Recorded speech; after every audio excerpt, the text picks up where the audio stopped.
What's up, you guys? Thank you so much for downloading our 5-step low back fix. My name is Dr. Kyle. So basically, I created this list of the 5 top things that I've worked with when working with hundreds to maybe even thousands at this point of CrossFit and fitness athletes that are having low back pain. So what I wanted to do is make a quick video to go over the 5 steps and kind of give a little bit more context as to what we're talking about with those 5 steps. So the first one that's on there is hip extension mobility. Okay, so this is the number one thing that I see that people have problems with whenever they're coming in to see me that are having some low back pain. What this basically means is that whenever you're going into extension like this, you might be moving through your spine rather than through your hip. So what that does is it makes it to where your spine's just being bent back and forth, rather than keeping braced and moving through your hips. Okay, so I'm going to show you a video of a way that you can use a kettlebell and work on getting your hip extension. Okay, so that's going to be the first thing you're going to work on. Second thing is, now that we have the mobility freed up, we need to be able to use that new mobility. So we're going to do something like a hip thrust, and I'll show you a video of that as well. Basically with this, you're going to be keeping braced and you're going to be moving your hips through, trying to extend through your hips and allowing your glutes to do all that work. You want to make sure you're keeping your core braced during this though, because this is where we're trying to get your hips to go and do the movement and not be just bending through the back. Okay, so that was number 2. Number 3 is going to be hip flexion mobility. So basically this means is, can your knee come up towards your chest? So if you're going down to your squat and you're running out of room in your squat or your deadlift, and then from there down, you basically have to round out to go any further. Again, what it does is it causes your back to have to round and then come back up. And it's not a bad thing to move your spine backward, up and down, but whenever we're doing that under load or for multiple reps, that's whenever we start to have some issues. So we want to make sure that we're keeping everything braced. Our hips are the things that are moving, and we're not letting our spine move back and forth when we're under load. Okay, so I'm going to show you a video as well for that one. Basically, you're going to be using a band.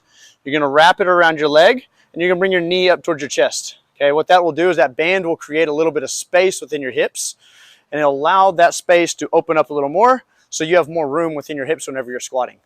Okay, so that was the third one. The fourth one is now going to be bracing.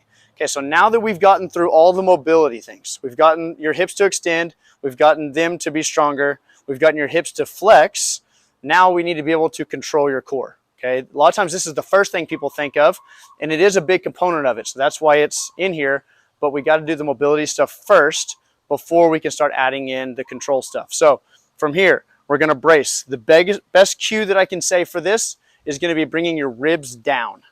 Okay, so we're not trying to do like a pelvic tilt. We're not doing Michael Jackson here.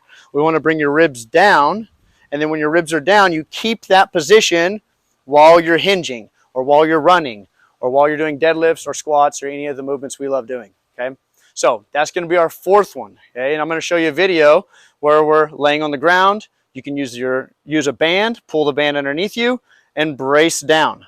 Okay, you want to push that band into the ground and move your leg up and down. That's going to help you learn how to keep braced while you're moving your legs around.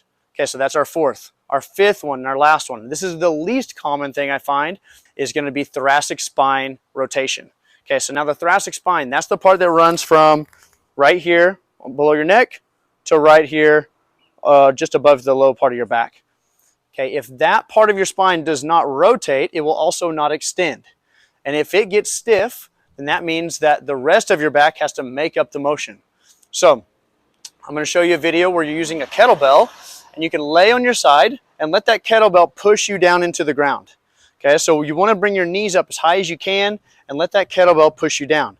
As it's pushing you down, you're just going to be breathing and relaxing and letting it kind of twist you into some further motion.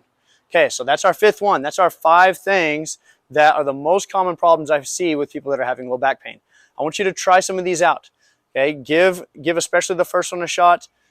See if that will help at least relieve some symptoms. Okay, if you're still having problems with this, there's a button down below and you can book a call with me. Okay, so go ahead and hit that button. We can book a free 30-minute call, and let's just talk about what you've had going on. Let's talk about the movements that are giving you problems. Let's talk about what you're trying to do. Are you just wanting to be able to pick up your kids without your back hurting, or are you trying to make it to like the next level of competition?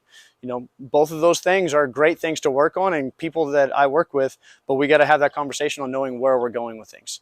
So You can do that. Make sure you download the ebook so you can take it to the gym on your phone and you can kind of go through some of these different mobility drills.